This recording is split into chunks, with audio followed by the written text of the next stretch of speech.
आप देख रहे हैं लियाकत फिजिक्स और आज हम एक नया टॉपिक डिस्कस करने जा रहे हैं जो कि है डायनामिक्स। यानी कि इससे पहले का चैप्टर जो था काइनेमैटिक्स, उसके सारे टॉपिक्स हमने डिस्कस कर लिए हैं। अब हम नेक्स्ट चैप्टर की तरफ जा रहे हैं जो कि है डायनामिक्स। आज हम एक नया चैप्टर डिस्कस करने जा रहे हैं which is named as dynamics. तो चैप्टर के टॉपिक स्टार्ट करने से पहले मैं आपको इंट्रो करवा दूंगी डायनामिक्स का, कि ये टॉपिक जो कि डायनामिक्स बेसिकली पूरी ब्रांच है फिजिक्स की, वो कहाँ से निकली है और इसके अंदर हम पढ़ते क्या चीज है। लेकिन वीडियो स्टार्ट करने से पहले अगर अभी तक आपने हमारा चैनल सब्सक्राइब नहीं किया तो पहले हमारा चैनल सब्सक्राइब करें ताकि हमारी आने वाली हर नई वीडियो का नोटिफिकेशन आपको मिलता रहे। तो अब हम चलते हैं अपने चैप्टर डायनामिक्स की तरफ। वैसे तो आमतौर पर डायनामिक का चैप्टर खुलते ही आपके बुक में पहला टॉपिक आएगा फोर्स का, फिर मुख्तलिफ टॉपिक स्टार्ट हो जाएंगे, फिर न्यूटन के लॉज आना शुरू हो जाएंगे। लेकिन पहले हम डिस्कस कर लेते हैं कि डायनामिक्स कहाँ से निकला है। तो आप जानते हैं कि हमारे पास फिजिक्स की सबसे इंपॉर्टेंट ब्रांच है मैकेनिक्स।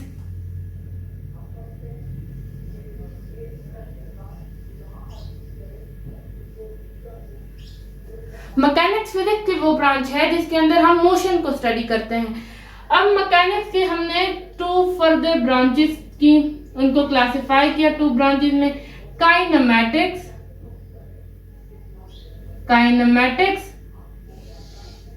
And dynamics.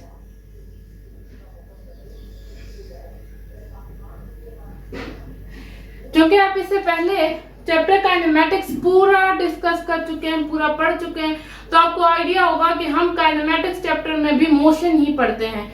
और डायनामिक्स जो कि आप पढ़ने वाले हैं तो इसमें भी मैं आपको बता दूं कि आप मोशन ही से रिलेटेड टर्मिनोलॉजीज पढ़ेंगे। लेकिन फर्क क्या है काइनेमैटिक्स और डायनामिक्स में? तो फर्क काइनेमैटिक्स और डायनामिक्स के दरमियान मेन फर्क ये है कि काइनेमैटिक्स के अंदर हम डिस्कस करते हैं मोशन को, जो कि क्लियर है आप सबको। In kinematics we discuss about motion but we couldn't discuss about the cause. Okay? हम cause को डिस्कस नहीं करते कि किस वजह से हमारे पास मोशन पैदा हुआ।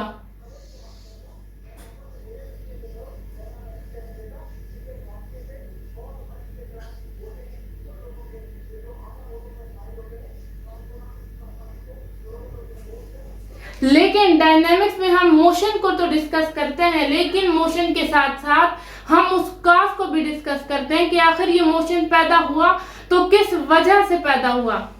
इसीलिए न्यूटन के लॉज, फ्रिक्शन, हमारे पास सेंट्रीपिटल फोर्स, सेंट्रीफ्यूगल फोर्स, इस किस्म की तमाम टर्मिनोलॉजी जो है, जो फोर्स के साथ रिलेटेड है, जो ग्रेविटी के साथ रिलेटेड है, वो सारे हम डायनामिक्स के अंदर पढ़ेंगे। तो डायनामिक्स में हम क्या पढ़ रहे हैं? डायनामिक्स में भी हम मोशन ही को पढ़ेंगे, लेकिन मोशन के साथ हम कॉज को भी डिस्कस करेंगे। क्लियर हो गया? हमारे पास एक मेन ब्रांच है फिजिक्स की मैकेनिक्स। मैकेनिक्स से आपको वर्ड मैकेनिक्स ही पता चल रहा है कि हम इसमें डिस्कस करते हैं मोशन को। अब मैकेनिक्स को हमने टू ब्रांचेस में डिवाइड किया, काइनेमैटिक्स एंड डायनामिक्स। काइनेमैटिक्स और डायनामिक्स ये दो ब्रांचेस हैं फिजिक्स की जो कि बहुत इंपॉर्टेंट ब्रांचेस हैं, जो कि आप इंजीनियरिंग में जब आप जाते हैं तो वहां पर ये दो ब्रांचेस बहुत बड़ा रोल प्ले करती हैं फिजिक्स के अंदर। तो काइनेमैटिक्स में हम क्या पढ़ रहे हैं? काइनेमैटिक्स में भी हम पढ़ मोशन को ही रहे हैं, लेकिन मोशन जिस वजह से पैदा होता है वो कार्य नहीं पढ़ रहे। इसलिए जब आपने काइनेमैटिक्स चैप्टर पढ़ा तो आपने देखा होगा कि वहां पर हम टर्म्स पढ़ते हैं, position, displacement, distance, speed, velocity, acceleration, ये सारी चीजें हम पढ़ी हैं हमने, लेकिन कोई वजह नहीं पढ़ी कि आखिर स्पीड क्यों पैदा होती है, आखिर स्पीड चेंज क्यों होती है, वजह क्या है, ये चीजें हमने नहीं पढ़ी। लेकिन जब हम डायनामिक्स स्टार्ट करेंगे तो डायनामिक्स चैप्टर के अंदर हम सबसे पहली चीज पढ़ेंगे फोर्स को, जो कि अब हम स्टार्ट करने जा रहे हैं। फोर्स एक ऐसी एबिलिटी है किसी बॉडी के अंदर कि वो कोई भी चेंज लेने के लिए इंपॉर्टेंट है। बॉडी के अंदर कोई भी चेंज आता है तो उसके लिए हम कोई ना कोई फोर्स अप्लाई करते हैं, वो आगे हम डिस्कस करेंगे। तो ये हमारे पास हो गया इंट्रो डायनामिक्स का। अब हम अपना चैप्टर स्टार्ट करते हैं और पहला टॉपिक डिस्कस करते हैं कि व्हाट इज फोर्स। फोर्स हमारे पास निहायत फंडामेंटल टॉपिक है और उसे समझने के लिए हमें पहले अपना कॉन्सेप्ट क्लियर करने की जरूरत है फिजिक्स के नजरिए से। सही है, हम जनरली तो देखते हैं कि किसी भी चीज पे हमने ताकत अप्लाई की, उसकी पोजीशन चेंज हुई तो हम कहते हैं कि भाई इसके अंदर बड़ी फोर्स है। सही है, लेकिन आज हम डिस्कस करेंगे कि आखिर फोर्स चीज क्या होती है, फोर्स हम कहते किसे हैं। सही है, तो आप देखें, आप सपोज करें कि हमारे पास एक बॉडी है इस पोजीशन पर, with the interval of time वो बॉडी डिस्प्लेस होकर आ गई यहाँ पर। ये सपोज पोजीशन नंबर ए है, ये आ गई पोजीशन नंबर बी। सही है, बॉडी यहां से यहां तक मूव होकर आ गई। अब ये बॉडी क्यों मूव हुई है, आखिर वजह क्या थी इस बॉडी के मूव होने में? तो हमें कोई थर्ड पर्सन बताता है कि यार ये तो बॉडी जो है ये पोजीशन नंबर ए से पोजीशन नंबर बी पर इसलिए आ गई है कि इस पर फोर्स अप्लाई हुई है। अब फोर्स क्या चीज है? फोर्स हमारे पास वो एबिलिटी है। सही है, फोर्स इज एबिलिटी। फोर्स हमारे पास वो एबिलिटी है जो किसी भी स्टेशनरी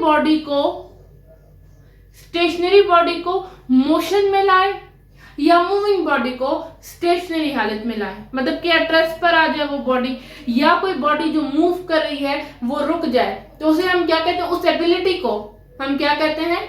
फोर्स कहते हैं। यानी कि जो बॉडी ए से बी पोजीशन पर आई थी वो थर्ड पर्सन ने मुझे बताया कि यहाँ तो किसी ने फोर्स अप्लाई की थी, वो जो अप्लाई हुई थी उसे हम फोर्स कहते हैं। तो यहाँ पर क्या अप्लाई हुई थी? यहाँ पर मेनली फोर्स अप्लाई हुई थी, जिसकी वजह से बॉडी पोजीशन नंबर ए से पोजीशन नंबर बी पर मूव कर गई। या आप सपोज करें कि कोई बॉडी है, सपोज एक साइकिल है जो कि उस तरफ से मेरी तरफ आ रही है। अब जैसे जैसे वो साइकिल मेरी तरफ आ रही है, मैंने उसके हैंडल्स को आगे से पकड़ लिया। सही है, साइकिल पहले मोशन में थी, लेकिन मैं उस पर फोर्स अप्लाई करूंगी, एक लेवल ऐसा आएगा कि वो साइकिल बिल्कुल रुक जाएगी।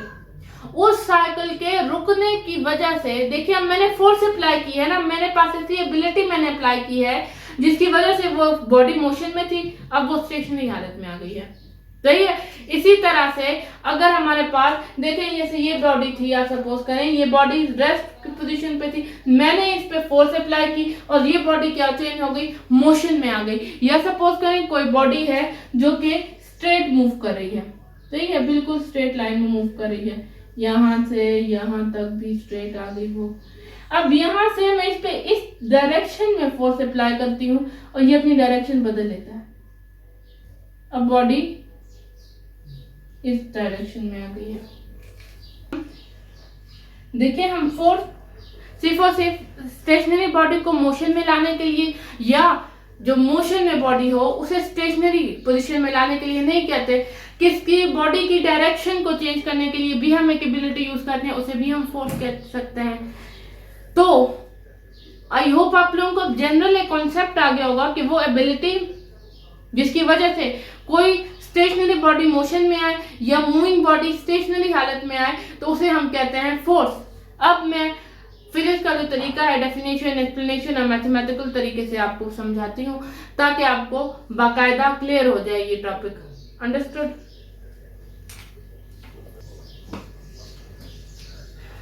तो आप देखें, हमारे पास जो डेफिनेशन है फोर्स की वो ये है, ability of a body which tend to move a stationary body. किसी भी बॉडी के अंदर वो एबिलिटी जो कि किसी भी चीज को मोशन में लाए या मूविंग बॉडी को स्टेशनरी हालत में लाए। सही है, फोर्स खुद ही नहीं अप्लाई हो जाती, कोई और सोर्स होगा जो कि फोर्स अप्लाई कर रहा होगा। सही है, तो हमारे पास अब बात आ गई कि फोर्स डिपेंड किन चीजों पर करती है। सही है, मैथमेटिकली तो हम ये चीज पढ़ते हैं ना, प्रूफ करने के लिए हमारे पास एक फंडामेंटल चीज जो है वो ये है कि फोर्स आगे डिपेंड किन चीजों पर करती है, कब हमारे पास फोर्स ज्यादा होगी, कब फोर्स कम होगी। तो आप देखें,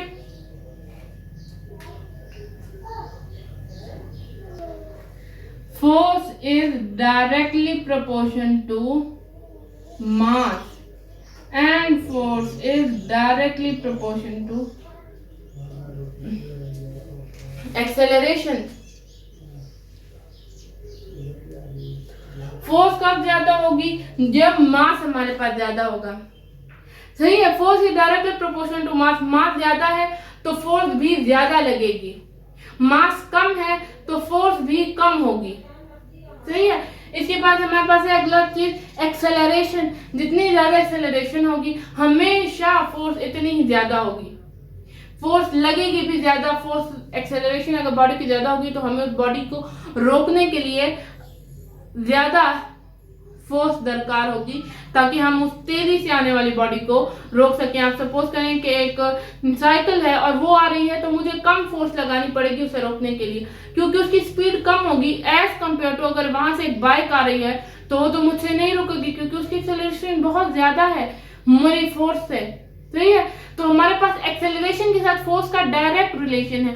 अगर एक्सेलरेशन कम है तो फोर्स भी कम लगेगी, अगर एक्सेलरेशन ज्यादा है तो आप याद रखें कि फोर्स भी ज्यादा लगेगी। तो हम इन दोनों इक्वेशंस को कंबाइन कर लेते हैं। So F is directly proportion to ma।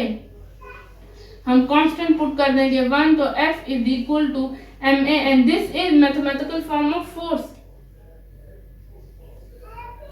ये हमारे पास मैथमेटिकल फॉर्म है फोर्स की। अब आप देखें कि यूनिट क्या है हमारे पास फोर्स का, तो यूनिट है हमारे पास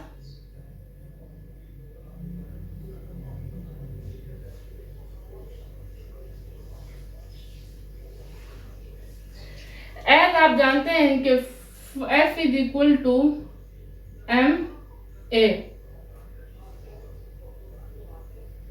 मास का यूनिट क्या है हमारे पास kg।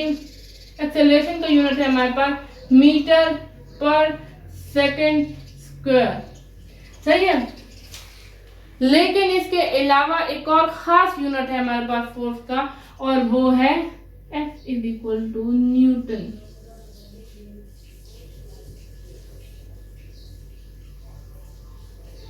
सही है। ये दो यूनिट है हमारे पास।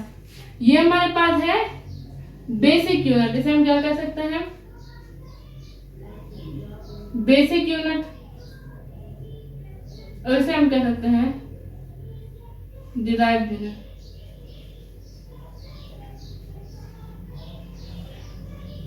सही है। दो यूनिट आ गए हमारे पास, एक है हमारे पास बेसिक यूनिट, दूसरा है डिराइव्ड यूनिट। अब हम डिफाइन करते हैं 1 न्यूटन को, कि 1 न्यूटन क्या चीज होती है। तो आप कॉन्सेप्ट देखें जरा।